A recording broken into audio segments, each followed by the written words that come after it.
So in simple terms, what you're trying to say is you're trying to improve your communication skills, right? Yeah. Okay. And are you preparing for IELTS or you're just improving your communication skills? No, sir, I'm not preparing. I'm just a little study about that.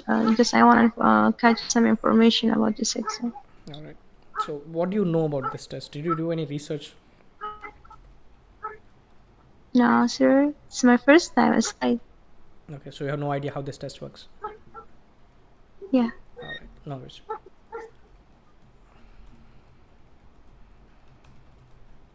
I'll share my whiteboard and I'll give you a basic info of how this test works and what it tests.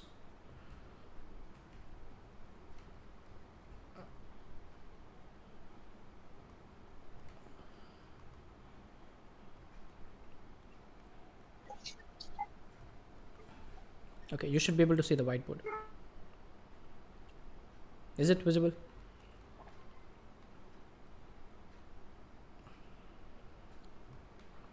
Is my whiteboard visible? Hello, am I audible? It's already. Okay, so Yalda, your sound, your voice is gone again. Yeah, I have poor internet connection, sir. Your internet seems to be fine. The only thing is your voice is going down. That's it. That's the only thing. But right now you're audible. All right. Now, So okay, sir. this is far better. Chirag, I'll get back to you in a minute. Meena, I have your questions, your record of questions. I'll try to answer all of them if possible. All right. Before that, I'll answer Yalda. So IELTS, International English Language Testing System. So that's the full form of IELTS, and this is an international test. So right now I'm living in India. I am a non-native speaker of this language, and still I can explain how this test works because it's an international test. It doesn't matter from where you come from. This test is taken exactly the same across the world, and this is for non-native speakers who are willing to work or study in a native English speaking country. So can you name any native English speaking countries where English is the only language they speak?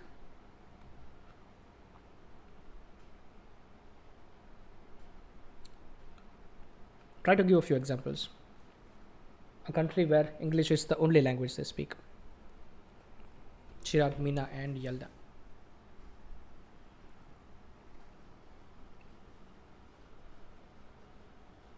Come again, sir. Can you name any countries where English is their only spoken language? For instance, I'm from India. We speak approximately 200 languages here. So English is one of them. I think Mira is from Iran. So over there, Iranian and English, these are the two languages. No, no, I'm from Afghanistan, but I thought the English language is the native language of the British and American Mm-hmm. So USA, or UK. yeah, USA, yeah, UK like British, sir. Mm-hmm. Any other countries? Can you say Canada, Canada, Australia? French, Australia, like I think Spanish also speak in English. Then comes New Zealand. So these are just a few examples of countries where English is the only language they speak. This is the main language, primary language for them. And in order to survive in these countries, you need to have sufficient knowledge of how the language works. The English language. We are only concerned about one language right now. But if you focus on languages, in every single language there are four aspects: listening, reading, writing, and speaking. And of course we can say the fundamental of these things is its grammar. So this is the basic concept of IELTS. These are the four modules of IELTS as well. So they are testing whether you can understand these skills, whether you can produce these skills. So if I split this into, so this is how it looks. So this tells us whether you can understand the language, or in simple terms, comprehend. So if you're able to get good bands or get good scores in listening and reading, you're telling the examiner or you're telling the world that I can understand this language, I can read and understand, I can listen and understand. And if you're able to produce this language through writing and speaking, because this is completely independent, you don't have help of someone while writing or speaking. So can you independently produce this language? And the higher you score, the better you are at this language. So this is how the entire test works. Is it clear? Yes.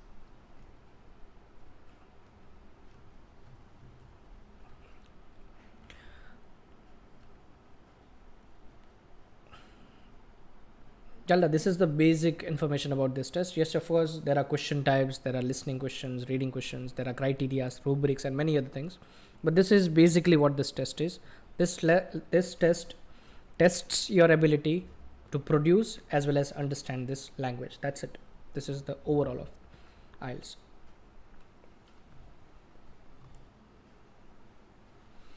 Thanks, sir. Let me share something. And this is an answer for Chirag. This is something that I've been working on.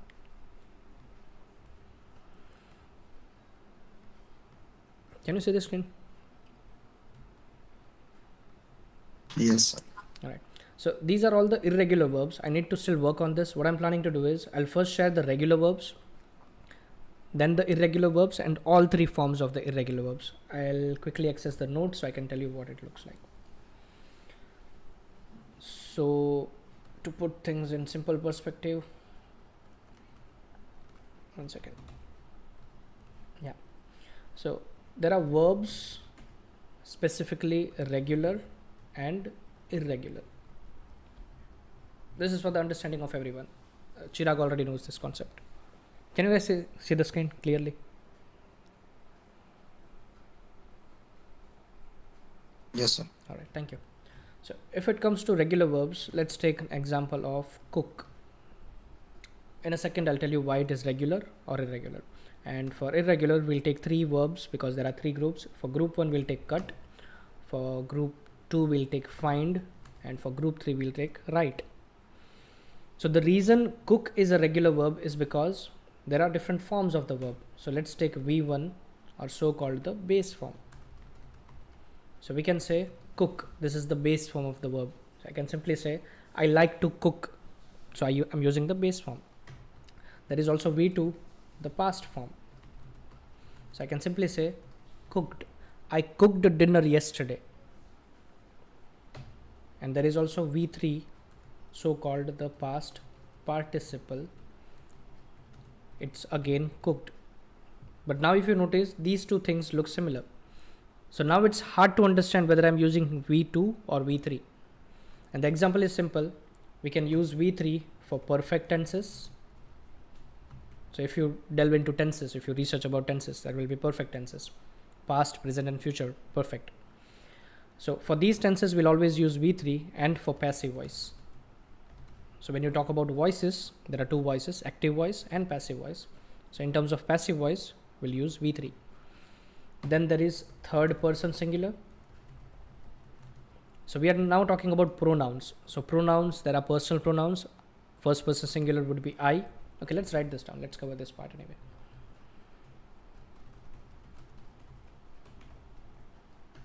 So I'll simply write first person singular, that will be I. For plural, it would be we. Second person, there is no singular plural, we'll always use you. Then comes third person singular, we'll say he, she or it. And for third person plural, we'll say they. So I'm talking about personal pronouns, and we are specifically talking about third person singular. And for third person singular, we'll use the verb cooks. So if I write these words, I can simply say it in present simple. He cooks dinner. So this is how I use this verb. So far, is it clear? I'm trying my best to simplify verbs, because verbs are something that we have to go into detail. I'm just giving you the overall. For Chirag, this concept is already clear. What about Yelda? Are you clear with this concept? Yes, sir. All right. What about Meena?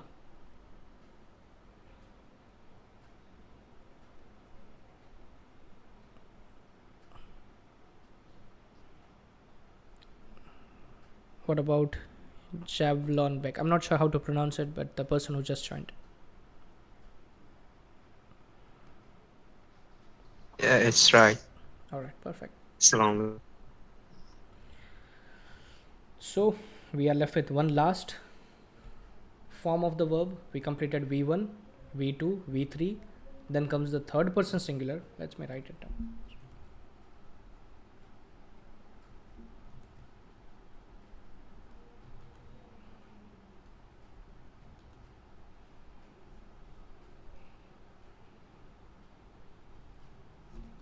And then comes the fifth form, that is the gerund, or so called the ing form. Some people call it the continuous, some people call it progressive. There are different forms. So cook will become cooking. So can you see all 5 forms now of the verb cook? I can simply use it in a continuous form. I am cooking dinner right now. She was cooking dinner. I will be cooking dinner. So these are the forms for the ing form. Now if you notice a problem, V2 and V3 are exactly the same. Cooked, cooked. So now it confuses students who are new to the language. So I personally recommend using the third group. I'll simply show for cut and find these are group 1 and group 2. So cut will remain cut in the past form. For V3 also we'll say cut. And this is the reason this is called group 1. Then of course comes cuts and cutting. If you go to group 2, these are words in which the base form is same. So find remains find, but when we go to V2, the past form, it becomes found, and for V3 it remains found. We can use this in perfect tenses as well as passive voice. And of course third person singular will be finds, he finds, she finds, it finds for present simple finding. That is the gerund form. This is group 2, by the way. Now we'll come to group 3. So this is one of the best forms for beginners because all 5 forms are different. For instance, write becomes wrote in the past form. For past participle it becomes written. Then comes third person singular, and then comes writing. Can you see all 5 are different? All of them are different than each other. So it's easier to identify, and our first word itself is right. So what I'll do is I'll show all these examples and I'll continue with the irregular group, the third form. So it will be easier for students to understand. So far I have just covered this thing and a few more words, and I'll be adding more of them. And then once it is done, I'll share it in the main channel. So let's cover this one. Who would be willing to volunteer to read? Jamshed, would you give it a shot?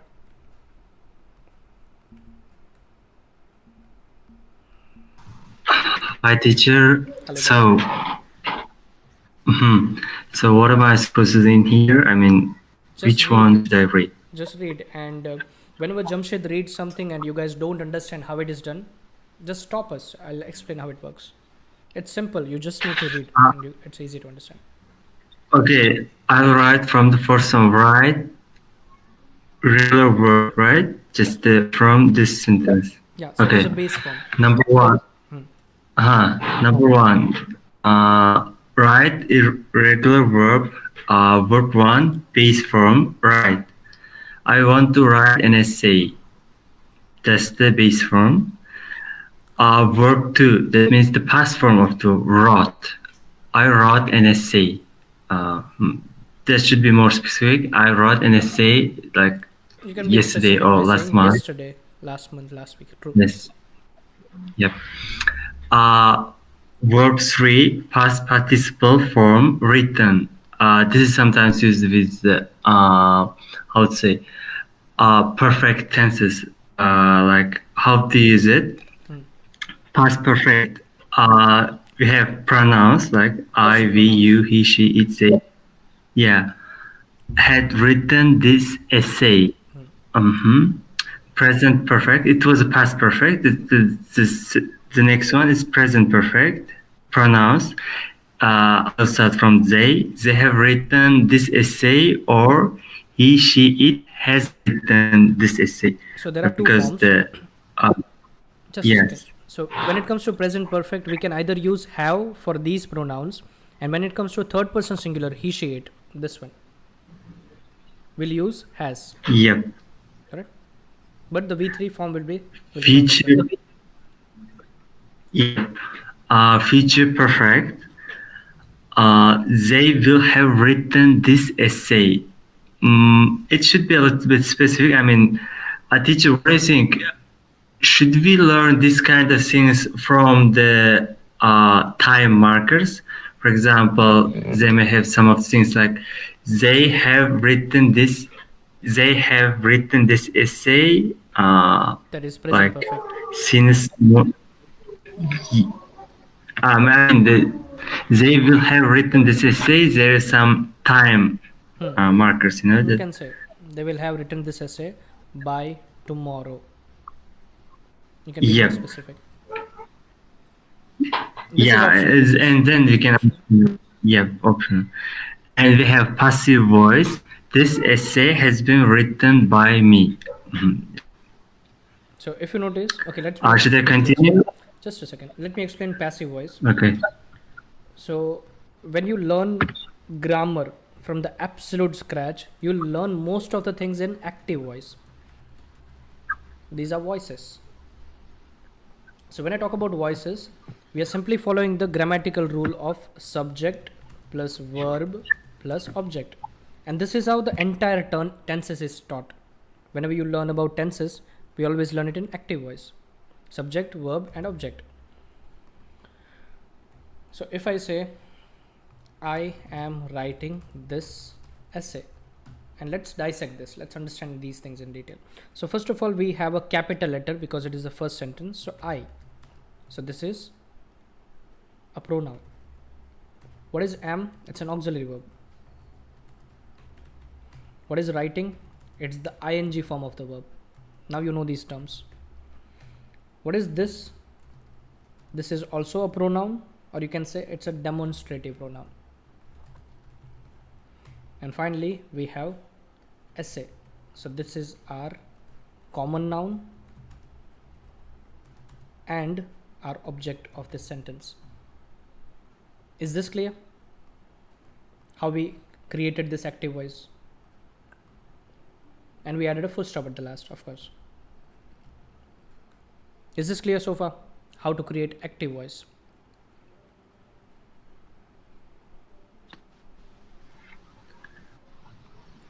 I think it's clear This is the for others. I hope. absolute fundamental. Yeah, someone said something. Because the active voice, we can create it by using just only auxiliary verb and the active form of the verb. Active form of the sentence Yeah. and the base form. Yeah. Right. So let's make Verb, it passive. object, or second part of speech. Yeah. Perfect. Let's make it passive. So for passive voices, we'll bring the object in the front. Then we'll add the verb. So verb stays as it is, and then we reveal the subject. So if you notice, we create a suspense for the subject. It's just like a TV series, like a crime series or something like that, where detectives reveal the solution to the problem or how they solve this case. Let's try the same thing for this one. So I am writing this essay. So this essay has been, and we'll use the third form of the verb, write, wrote, written, and we now need to reveal the subject. Who wrote this essay? I. Can I write written by I? This is wrong.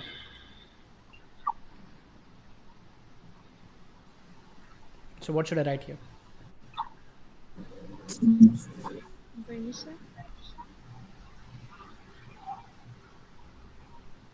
So this is wrong. How to correct this one? And why is it correct? Sorry, why is it incorrect?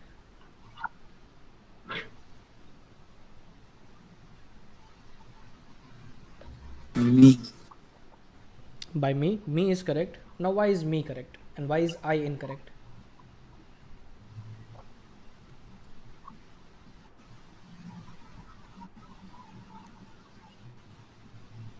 Because I is a subject pronoun and me is an object pronoun. So just research these two terms, you'll get an idea of how to use these two, subject pronouns and object pronouns. Now if you look at this sentence, the one that Jamshed read, this essay, this is our object. So it came in the first, so it's used initially. So object, then you can see the verb written V3 form, and then the subject. So is passive voice clear? This is something that I think we did last week, not last week, just a few days ago. I think we connected on the 5th of July and we were talking about overall report writing overall, and we made it passive, if you remember. Jamshed, you were there. Chirag, I think you were there. And I'm not sure about the rest, but Jamshed and Chirag, if you remember, we converted the introduction to passive, not the overall. We first wrote it in active voice and then we converted it to passive by saying has been written or have been written or depicted in the table. So that was how we did passive. Is it clear so far?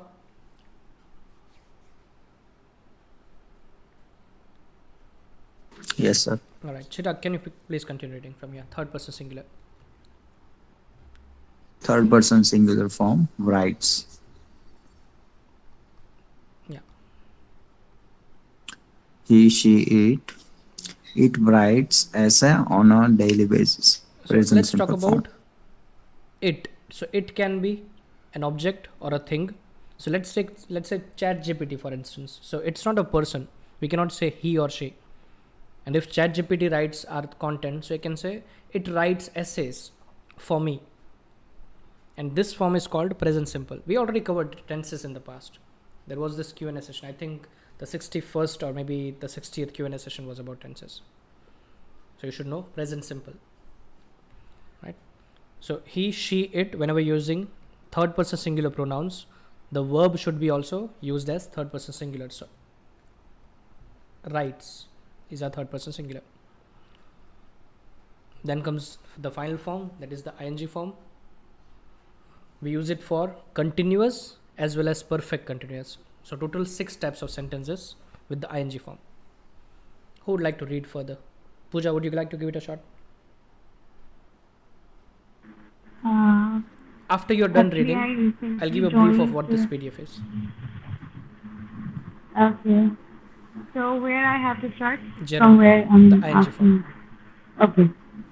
So during class ing form writing, how to use it?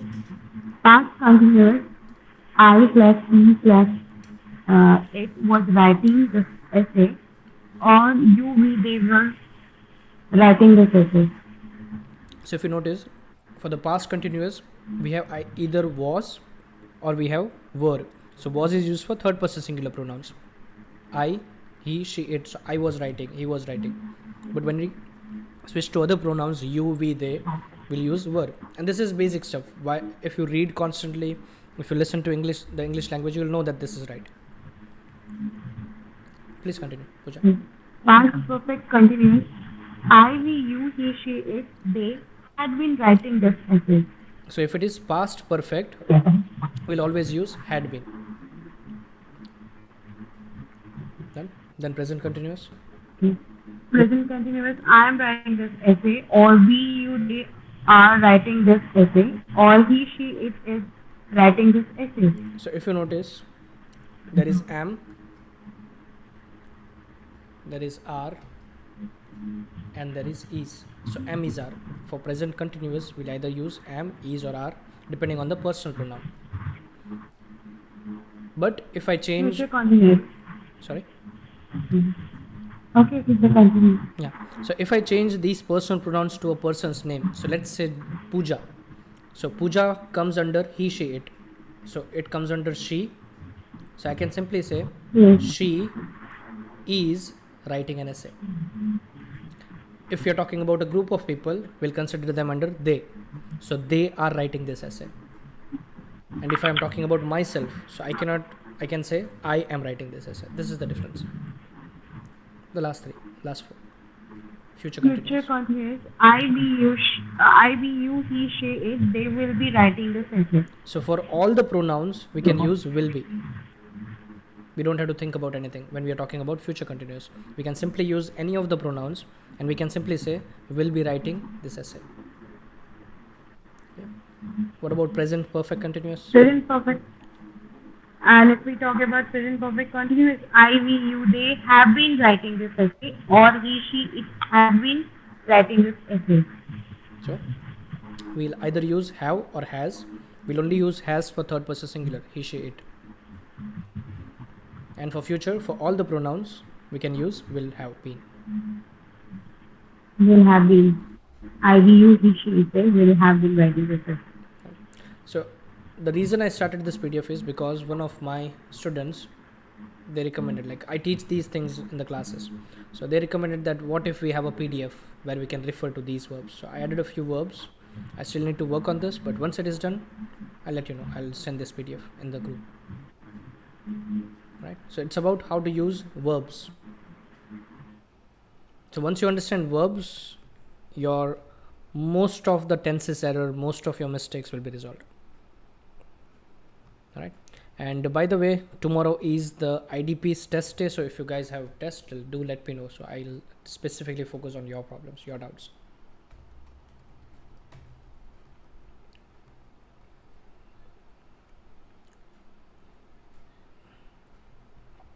Is there anyone who is going to take the test tomorrow?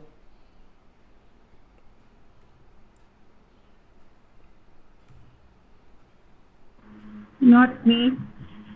Okay. Anyone else who is going to take the test tomorrow? So tomorrow is 11th and 11th is the LRWS date. Our next Q&A session, by the way, would be on 19th and the next one would be on 26th. So a day prior to the actual test. And you can look at the further calendars as well. So we'll have one on 2nd, one on 7th, 16th, 23rd and 30th. So in the month of August, we'll have 5 Q&A sessions. Before examination? Just a day before examination. So this is our new norm. Because in the past, there were instances where students had exam. Let's say we used to have this thing, Saturday night Q&A session. So let's say the student has booked the test for 3rd and most of the essay examinations are held on Saturdays, if you notice. So if a person has their test on 3rd and if the same Q&A is hosted on 3rd at night, it doesn't make any sense. It wouldn't help them. So we changed this timetable. So we are having these sessions one day prior to the actual test day. And we'll be following the Indian timetable. It can be different, it can vary as per the countries, but we'll be following this timetable. Right? Chalo. Any doubts so far in the verbs part?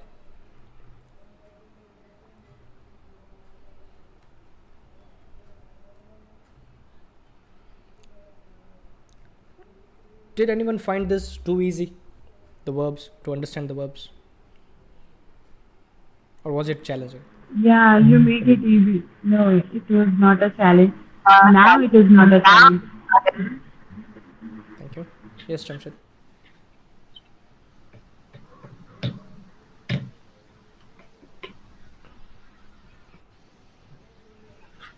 Yes, Jamshid. You were saying something? No, I mean, Okay. that's understanding English verbs is one of the most challenging thing because when we are speaking and also the writing, that's the two form of different things because we can use verbs somehow different in writing, but both of them is a way of communication, like how to say, I take an example of relative clauses, like we can just create or just connect two sentences in differently, like with the ing form of the verb. I mean, you can get it, and also basic simple form of the verb. Also, when it comes to reading, Yeah. I'm in the third passage. We can also see some of the most sophisticated ways of using verbs, and that's why I don't think that's really easy to understand uh, the usage of verb. Yeah. Let's do one thing. Let's practice these ones. I'll share my whiteboard. Let's create sentences. Let's get into practical. Okay. Can you see the white part, the whiteboard? Yep, So now I we are can on the see it. whiteboard. It's We have these clear. sentences. Let's create sentences for all these words. And this is a limited version, so it doesn't have that plural part and the ing part. So we'll simply write it down for our purpose, for our use. So fall becomes in the third person singular form. What is the third person singular form of the word fall? Sorry? False. False. And then the last one would be third ing form, gerund form. Falling. Falling. So puja, choose, chose, chosen. Third person singular. I choose English because I We are love not this making language. sentences right now. We are just filling this gap. Choose it. Chooses. Then Chooses, choosing. draw, Draw, draws, drawing. draws, and drawing. Drawing. Then break, broke, broken. Break, breaking. And last one is sing, sang, sung. Sing, singing. Done. So we have all the 5 forms of these 5 verbs. So we have 25 sentences in our hand. Let's start with the first one. I'll do it for the first one. You guys need to try for the remaining 4. Right. So I don't like to fall. Okay, nobody likes it, but let's say that this is a proper sentence. I don't like to fall. From the I.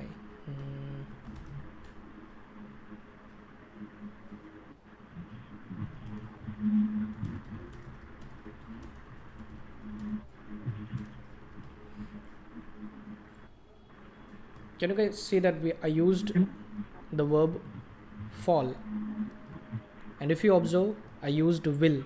And what is will? Future. Will is future. Will is one more thing. If you assumption that, you know, will means wish or Nope. I'm talking about grammatically. What is will? Any idea? Okay. Anybody? Well, it sounds helping. like clear verb, so that's why we. Well, after that you use all the clear verb infinitive. Not That's exactly fine. the answer. That It should be I'm afraid that I will fall from this bike. I might or I What is may that? fall What from is this that? bike. Probability, because if I say I will, it's kind of vague because the usage of will is different because we should use in here may. I mean, I may fall from this bike. See, I'm not just saying that I may. I'm saying that I'm afraid I will fall from this bike. So I'm someone who doesn't know how to drive a bike, how to ride a bike. So I'm saying that I'm guaranteeing, I'm predicting that I will fall. So what is this thing called? Aya, you were saying something. No, I'm just something. Okay. Chirag, what's the answer?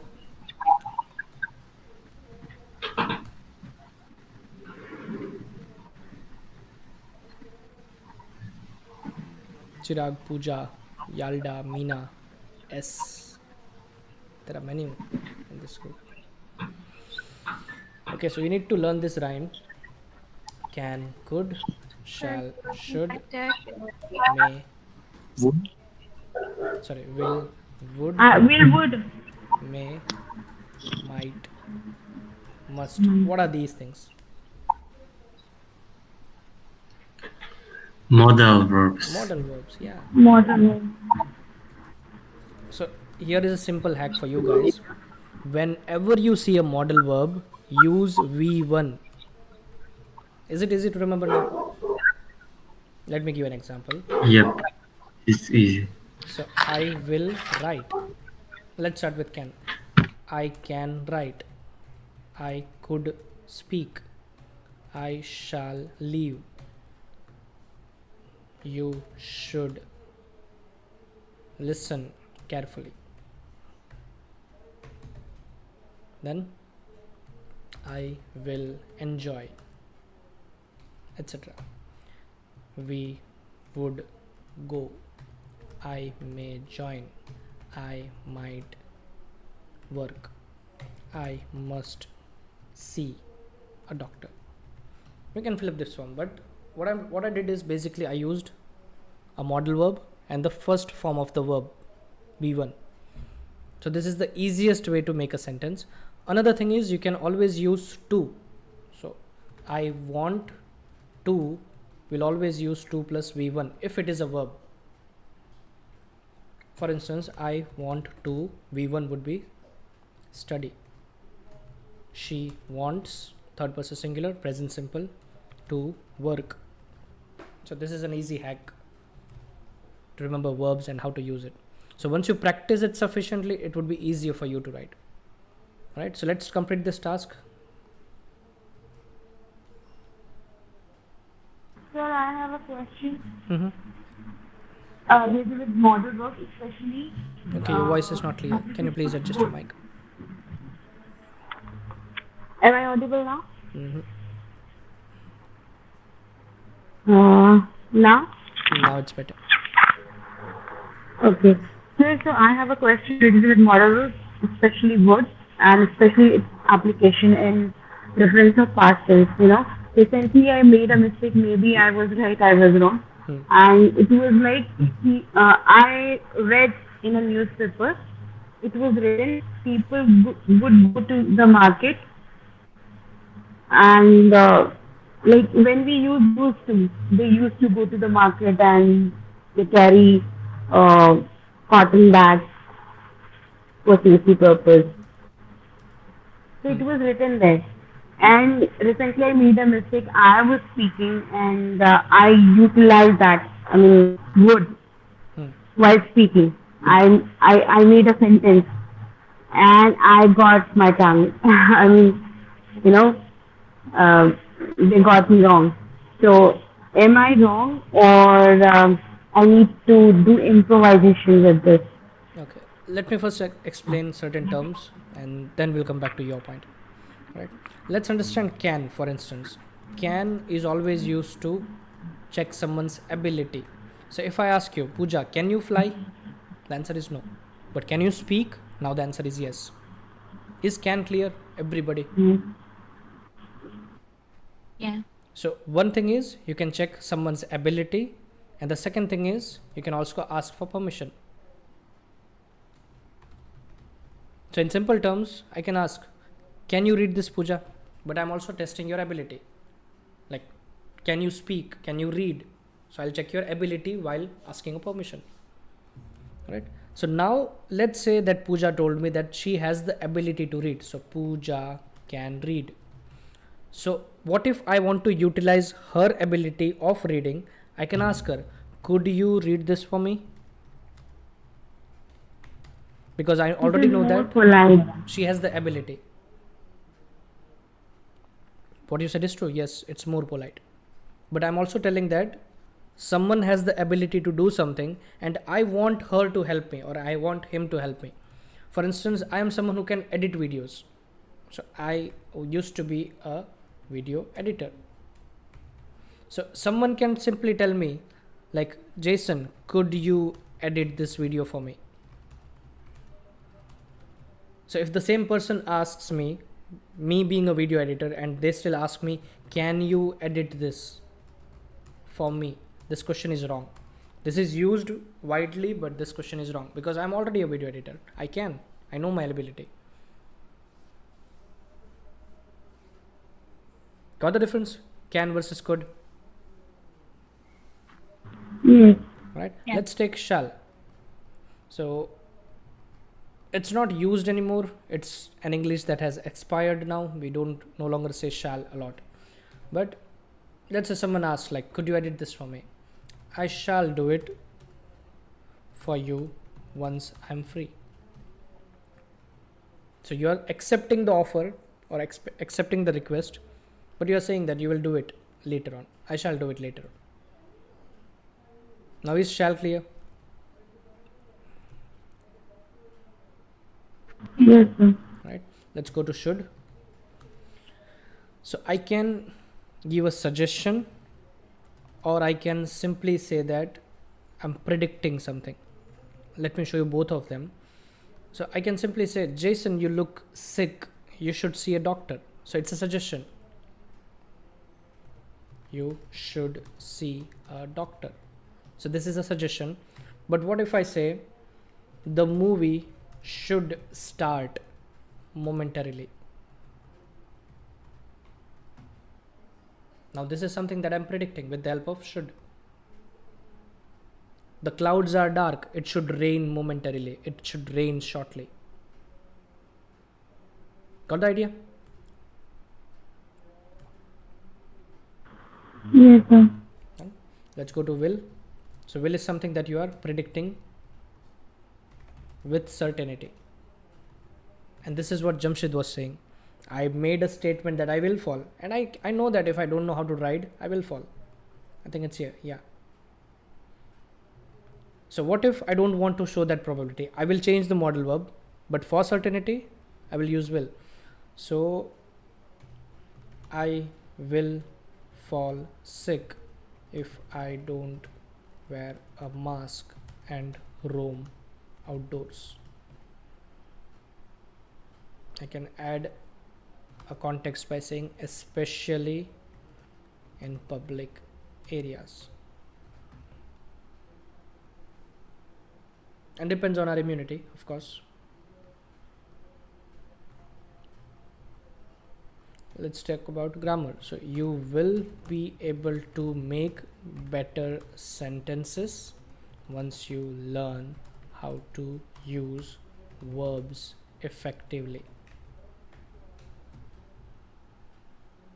And if you notice, you are surrounded by verbs when you start speaking in any given language, because everything is action based. And if something is not an action, it's stagnant. So every single word that you utter, it has something to do with a verb. And if you don't know how to use all 5 forms, your life can be a bit challenging when it comes to English. So is will clear?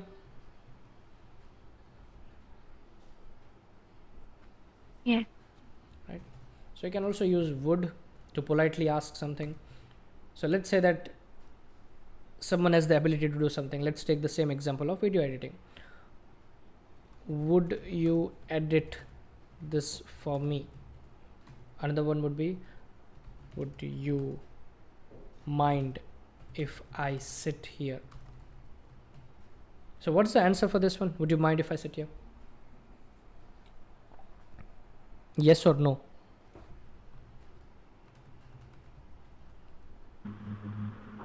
No. I've seen many people saying yes. It's like giving a challenge. Yes, I do mind. Dare to sit here. So answer is yes. Why Answer would is no. why would people mind to someone is sitting somewhere? And this is something like commonly asked by many people, and native speakers, they know that their answer, their response should be negative, a no statement. But some non-native speakers, they make the mistake like, would you mind if I sit here? Yes, please sit down. And that's the wrong response. So yes is wrong and no is correct. So is would clear? Yes, sir. Anyone who has doubts with any of the modal verbs so far? We just are remaining with may, might and must. These are the easiest ones. Yeah. All right. So let's go with probabilities. Now comes the part where we talk about probabilities. So may is to show that the probability is less of something happening. So I may come. So it's like 50-50. I may join you guys for the party. I may not. So 50-50. I might. Let's talk about might. So the probability is lesser. Okay, let's say that the probability is 50-50.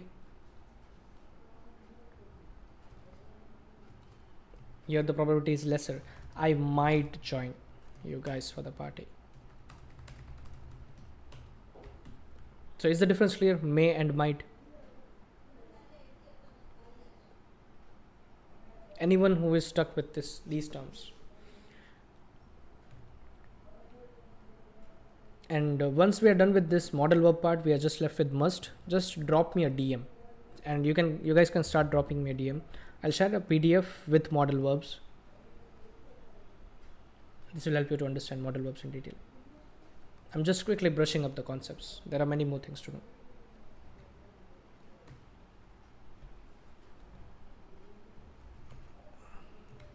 Let me try to share it on the screen.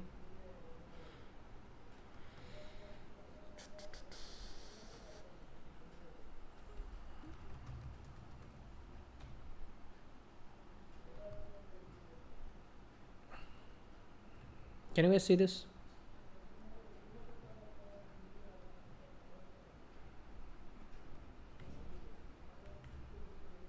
Is it visible? Yeah. Yeah. Yeah. So these are the verbs that we were talking about. Can, could, shall, should. I already highlighted shall because we don't use it that often. And ought to is something that we don't use. But I've already shared these examples. And the one that we were talking about is this one. Where is would? Yeah. Would you mind opening the window for me? Right? We can also use it for hypothetical situations. So just drop me a DM. I'll send this PDF over there.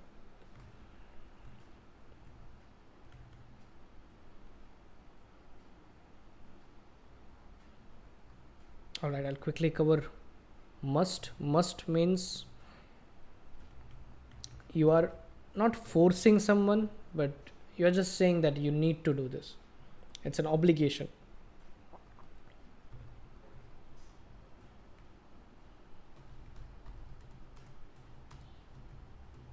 So you can simply say, you must improve your communication skills before appearing for the IELTS test.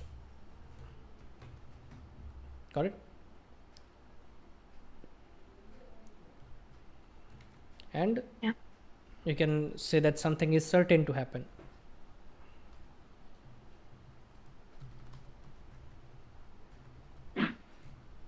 Can I say something? Sure. Yeah, I think that most of the time we can use it in legal matters or something. Sorry, can you repeat the last part? We can use most. Most of the time we can use it in legal matters or something, right? Yes. When it comes to legal matters, they use words which has no ambiguity whatsoever. So the word is ambiguity. I'll quickly share a screenshot of what that word means. Okay. Ambiguity means a person having two different opinions. Yeah. Okay. So when it comes to legal terms, they use words like this. Sorry, they avoid words with ambiguity. So the quality of being open to more than one interpretation. Alright. So when it comes to legal terms, they use this. And when it again comes to legal terms, but you want to be on the safer side, you should check the labels, the short ones written after medicine. So let's take a medicine called paracetamol. I'm not sure about the spelling. Paracetamol, something like this. I'm not sure about the spelling, but it's a medicine that people take for headaches. Right? So they will always write, it may help reduce headaches. Why do you think they use the modal verb may over here? They won't use will. Why not will and may? Why do they use may instead? Okay. Will is kind of the prediction. They don't know, but there is a certainty like 50-50. It may It's reduce or not. it's say they are using this so that they don't get into any legal consequences. Because if they write will, people can claim that I already took paracetamol, but it's not helping. And if you have noticed, I'm not sure if you guys know about the Red Bull thing. Yeah, we know that. Red Bull gives you wings. It never gives. I should be able to find the old poster because the old poster literally says wings, WINGS.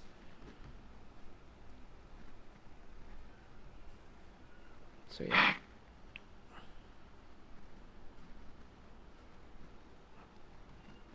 Give me 1 second. Sir, I'm confused about one word, sir. That word is totemic. Sir, do you know the meaning of totemic? No, I don't. What does that mean? Can you spell that? TOTEMIC. Sir, I was very confused when I saw that word. Even I searched on Google. See, totems are things which has spiritual significance.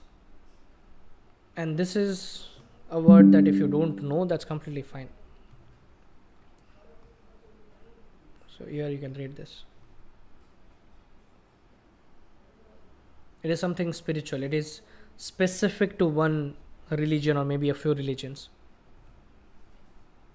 Just like talismans, if you heard this word. Yes, sir. So a pendant kind of thing. Let me share it here. So it's okay if you don't know these words.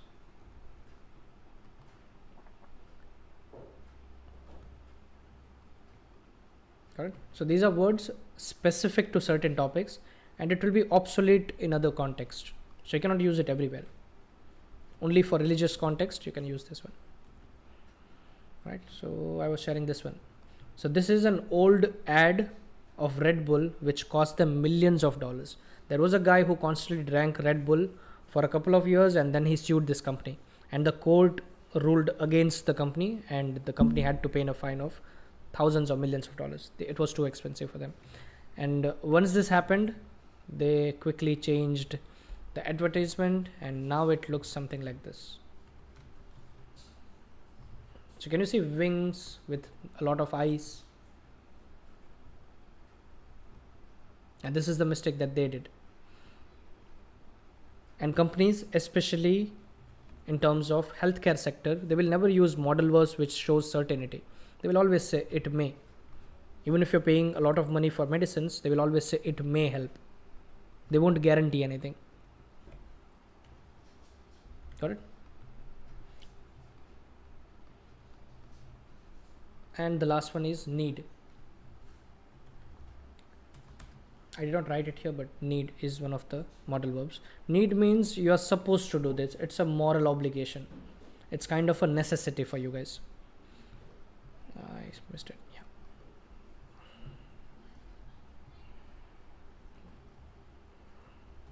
So necessity means you need to improve your communication skills. Can you see the difference between the first and the second one? I'm talking about these two sentences. You must, so you are giving it an obligation to someone, like you must do this. And if it is as a necessity, like you need to help your family, you need to earn money, so you need to improve your communication skills. Are modal verbs clear? Yeah. All right, and you guys do drop me a DM on Telegram. You can simply go on this profile and you can click on my ID. Just send a hi. I'll share the PDF after this session. The modal verbs PDF, of course.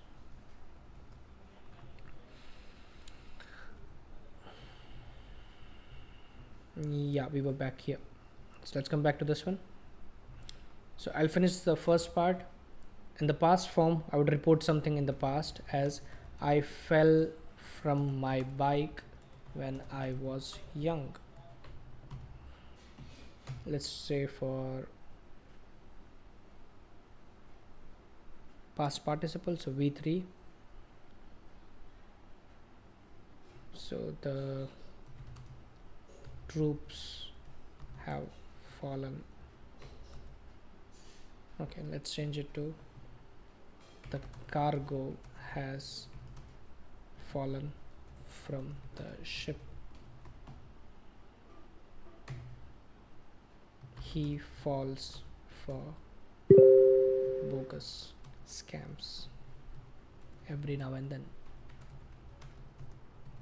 So this is third person singular. And falling, he is or she is falling for all the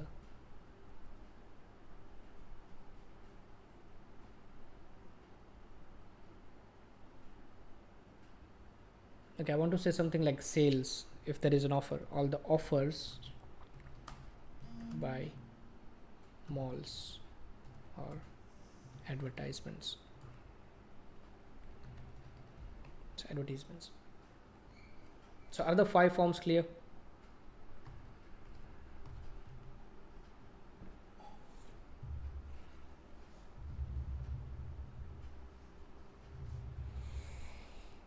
So far, any doubts in these verbs?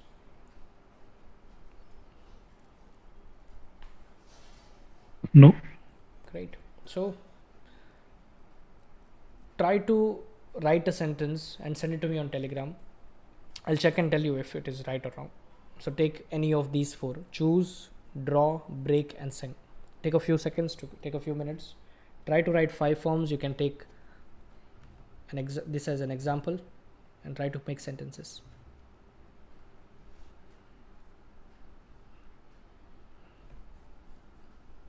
And once it is done, send it to me.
You can send it individually as well. I'll check it and let you know right away.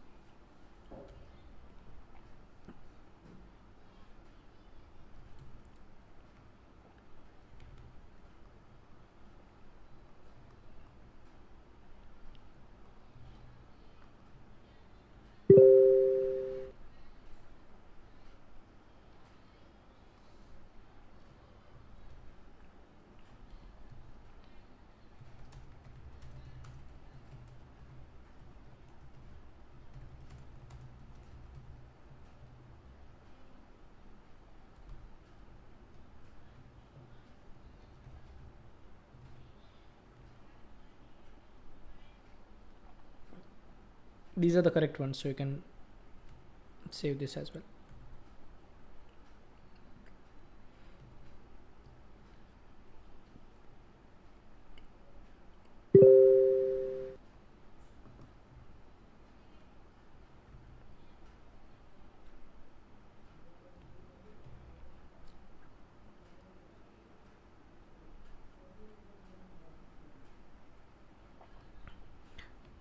Try to send it individually so I can start verifying and I can share it on the screen.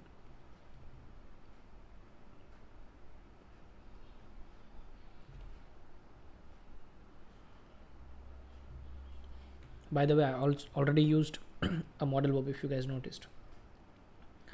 I can start sharing it on the screen. So can plus v1.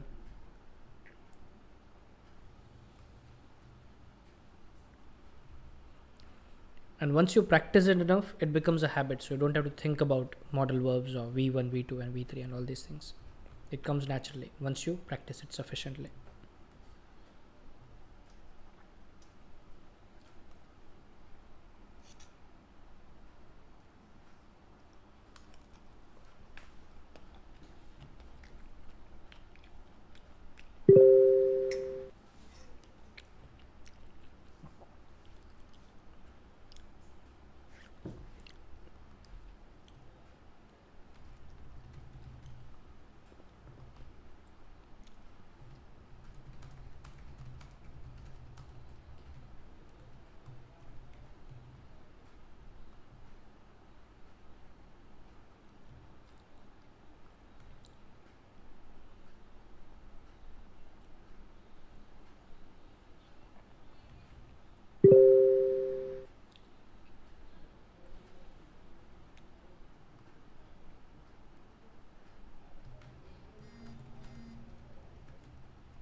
Try to use all the forms. This will help you to understand the sentences. And if you make mistakes, that's completely fine.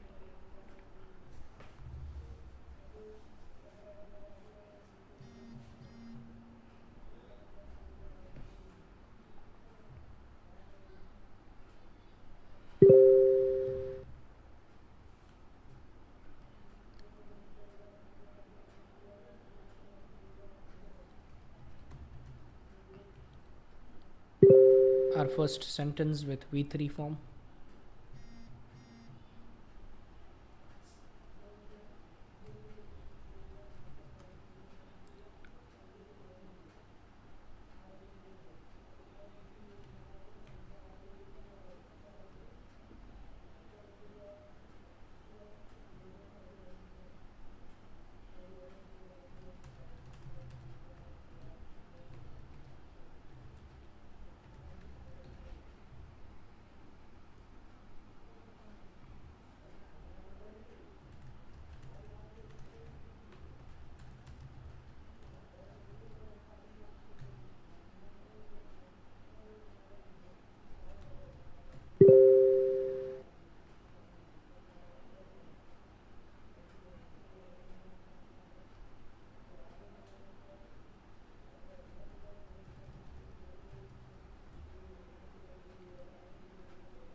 but is a coordinating conjunction, so we'll add a comma. And this is not contradicting, so let's correct this too.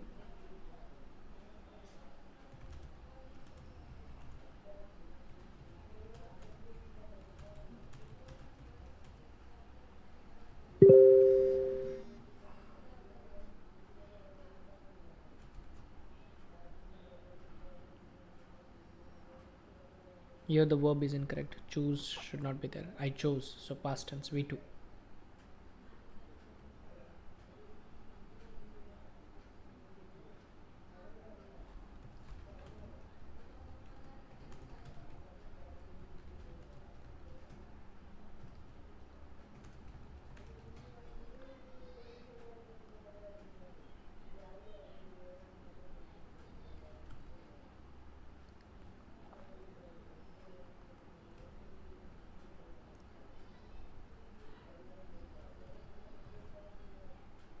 They had chosen the summer vacation for something, so I'll simply put ellipsis here.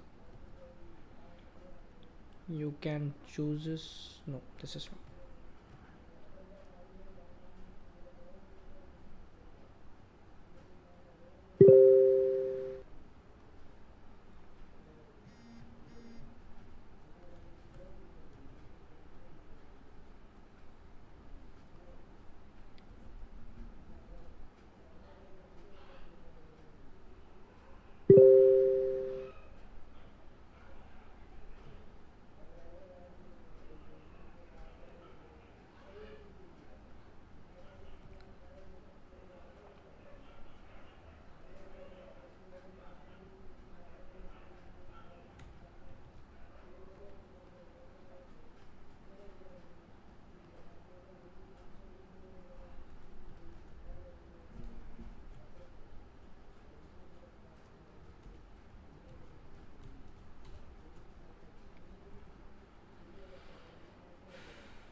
Okay, for this sentence I would recommend a semicolon. Yeah.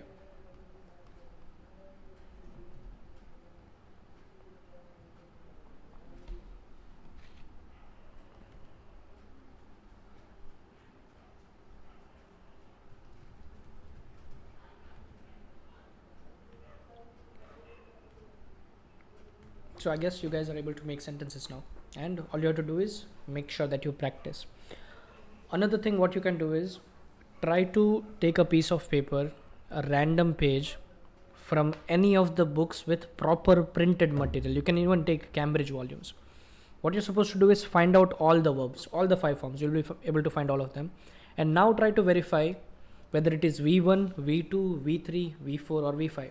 You can forget about V4 and V5. Simply call it third person singular or the ing form, the gerund form.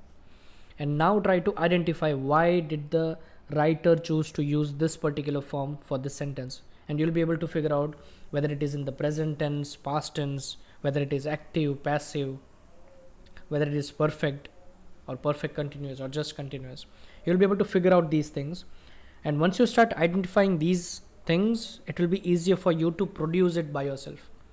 I think in the beginning itself, I told this to someone that IELTS is all about testing someone's skill of the English language. Yeah, it's here.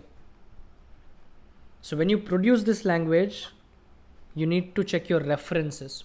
I'll show you a simple chart, and this is how language works. So there is listening, reading, writing, and speaking. If you want to speak effectively, you should have sufficient content from listening.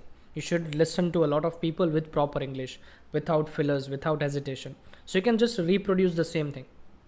This is where you understand and this is where you produce the same thing that we mentioned here. If you want to write well, you should read a lot of things. If you start reading, you will have referencing of spellings, punctuations, you'll understand proper grammar. And for any new learner of the language, I would always recommend reading, because when you read, you can read at your own pace. You don't need anybody's help. You can simply slowly read everything, and whatever you don't understand, you can start reading on the internet. You can find vocabs and everything on the internet. But when it comes to listening, the speaker may not stop for you while speaking. Maybe right now you guys are not stopping me, so I'll keep speaking. But what if you're reading the same thing? It will help you to understand and process information better. So reading plus listening for consumption, and writing and speaking for producing the language. Alright, so I suppose you are able to understand verbs, you're able to understand modal verbs and its usage. So make sure that you go through it, and if I forget to send the PDF, just drop me a DM. Right, and the ones who were sending me the messages, I'll be sending the PDF to their DMs.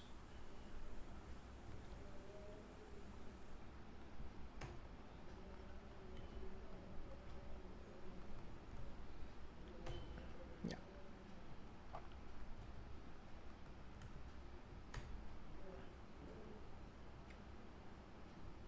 Done. So any other questions, any queries, or should we end the session here? Let's take one more question from anyone.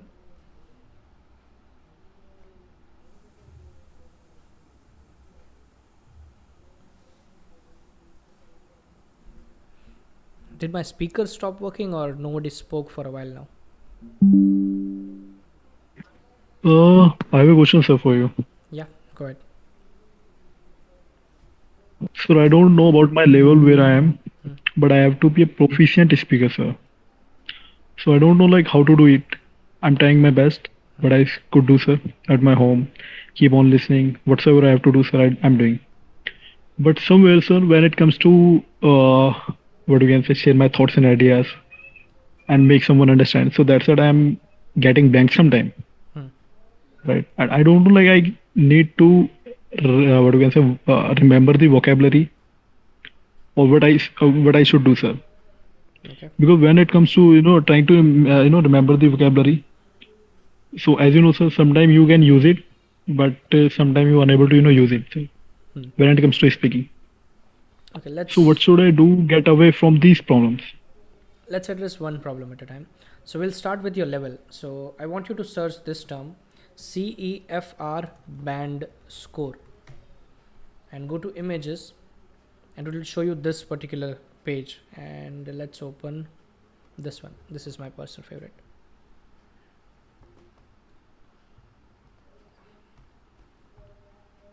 So you just mentioned the word proficient. So proficient means at C1 and C2 level.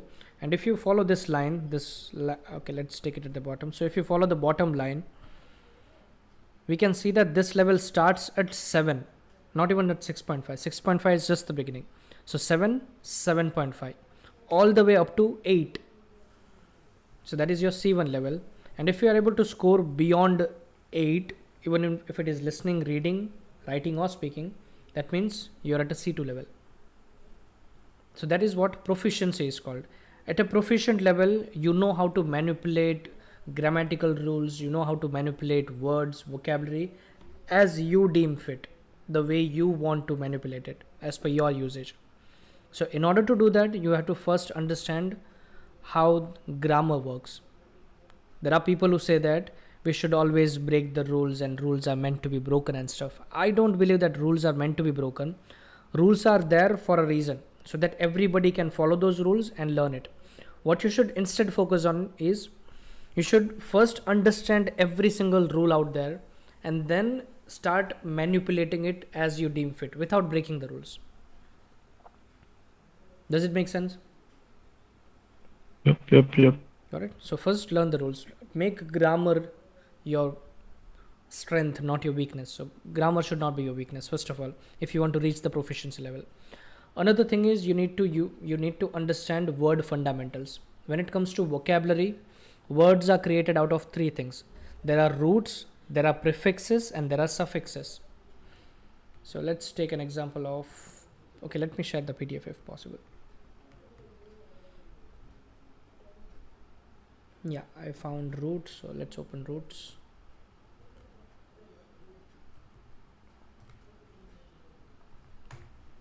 Can you see this file? Yes, sir. Okay, you'll have to zoom it from your end because the words are too small, but these are called word roots. No, they.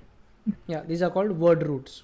So word fundamentals. So this is Okay. one of the three parts. So these are called the roots. And Could not be visible like in a good way, but by the way, I'm trying to see it, sir. Hardly so, to get the meaning of the word. okay, I'm not able to zoom it. So 1 second, let me open the actual file. Okay.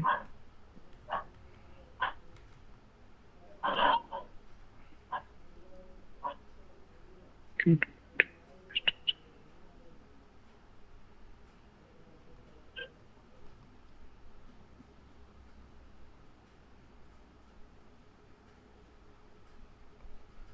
Now is it much better? Yes, sir. We will try. Yeah, like we can read it while we zoom it like more, Yeah. so we can read it, sir. So these are the three aspects that I said about word fundamentals. So there are prefix, there are roots, and there are suffix. Let's open the root words. So let's randomly take one of them. Let's take bio. You have heard the word or you have read the word bio hundreds of times. Yeah. So whenever you see the word bio, it has to do something with life or living beings, living organisms. So these are the examples: biology, biography, biodegradable. So it has something to do with life or living organisms. Let's change the word to dict. Dict refers to speaking or asserting something. So dictator, verdict, dictate, or even dictionary. Dictionary is a book full of words. So did you see the power of roots? Yeah. Once you understand these words, it will be easier for you to understand a wide range of vocabulary without even knowing what it exactly means. You'll be able to understand it with the context. Just with the help of context, you can figure out what the word means. So how can I understand the roots of words, sir? Because I've tried so many times to know that, like through the words of the roots, sir, but I can't get it. One second. I don't think I'm sharing the right screen.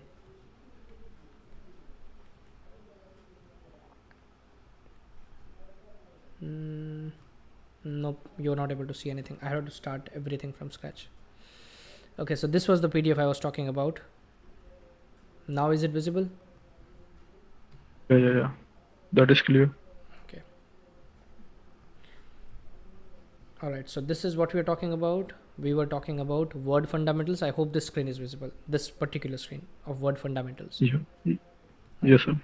So word fundamentals, these are the three things I was talking about. So I opened the root words and I think we opened dict as well as bio. So this is what I was reading. So bio refers to life and living organisms, and these are the words. Is it visible? Yeah. And the second word that we referred to is, I think this one, dict. So it refers to words. It refers to things we speak or assert. Right? So this is the entire list of root words. So once you understand these words, you'll be able to understand a wide range of vocabulary just with the help of root words. Right? Let me show you prefix and suffix very quickly. So prefix simply means that if you add a prefix to a root word, it will change its meaning. For instance, if I add the word anti or anti just before the word government, so it becomes against the government. If I add it against racist or racism, so anti-racism or anti-racist. So this is how the meaning changes. And I already shared the definition. You can read all these things, and once you're done, make sure that you go through this PDF. And if you need this PDF, just drop me a DM. On my Telegram channel, you can find my ID. Just drop a DM. I'll send you the prefix, roots, and the suffix. These are called the word fundamentals. And the last one is suffix. With the help of suffix, you can identify whether a word is a noun, a verb, adjective, or adverb. So we just covered verbs, so this will be easier for you to understand. Let's take this word. So complicate. Can anyone tell me the past form of complicate? So what do we have to tell you? Can you tell me the past form, V2, of complicate? Complicated. V3? Similar to complicated. Complicated. So this is a regular verb. Now there are two more forms pending. Third person singular would be? Okay, dominant. Dominated, irritated, irritated. No. We are still left with two more forms of this one. Third person singular of complicate would be Okay. complicates. Complicating also And complicates. Okay. The gerund form is complicating. Just like this one, we can do the same for dominate, dominated, dominated, dominates, and dominating. Irritate, irritated, Yeah. irritated, irritates, irritating. We can do the same for these ones. Harden, hardened, hardened, hardens, hardening. Beautify, beautified, beautified, beautifies, beautifying. So just by identifying these initials, you can understand whether a word is a verb form. You can identify verbs just like this. So, like at this meaning, like when it comes to these, sir, like first form, second form, so we can get ideas like where we should have to use ed or sir ing.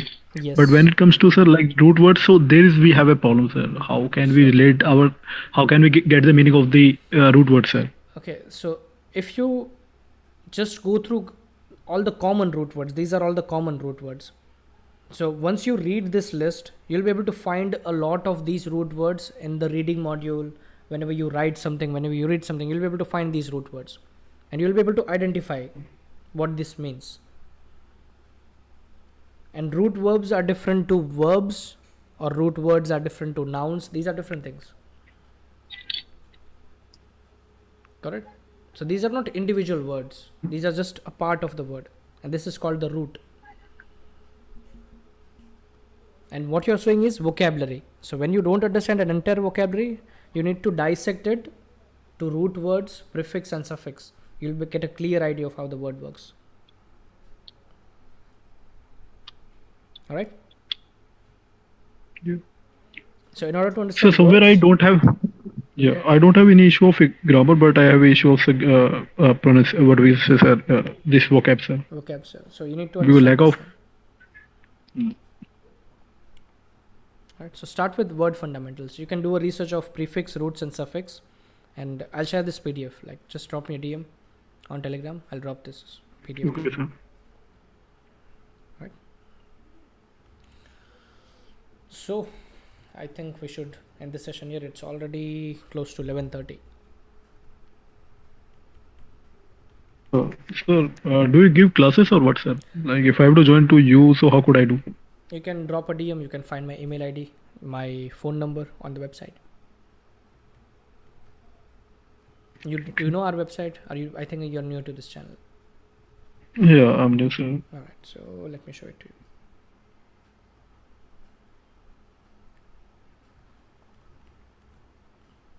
So this is our website. You can go on it and you can find my number here. So this is my business number.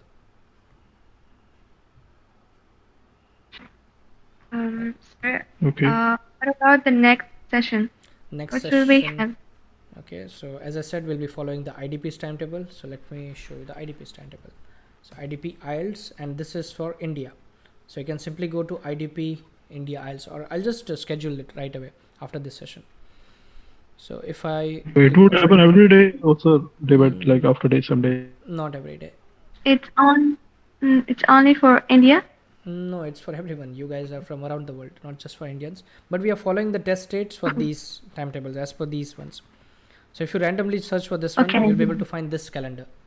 So these are the paper-based tests. And earlier we used to have sessions only on Saturdays. But students were not able to attend these sessions if their test is on Saturday. So it doesn't help them. So we decided to have these sessions just a day prior to the test. So the next test day is on 20th of July. So our session will be held on 19th. Afterwards, the next test date is on 27th. So our session will be held on 26th. Right? Okay. So if there are students who are taking the test the next day, this will be like a refresher session, or you can simply clarify the doubts. This particular session was mostly grammar focused, but these sessions I expect you guys to ask me questions related to IELTS. But simply learning English is a part of IELTS. So either way, it's okay. Okay. What about the person those are not preparing for IELTS, sir? You can ask me questions related to English language and communication skills. Yeah. Right. So we'll give this session here. This was our 64th IELTS Q&A session. So the next one will be our 65th. And very soon we'll be crossing 100. Alright, so thank you so much for joining. And I wish you all the best. Take care, keep learning, and be a lifelong learner. Thank you, sir. Bye bye, sir. See you. Good night, sir, everyone. Take care. Good night. Thank you, sir. Good night, Chirag.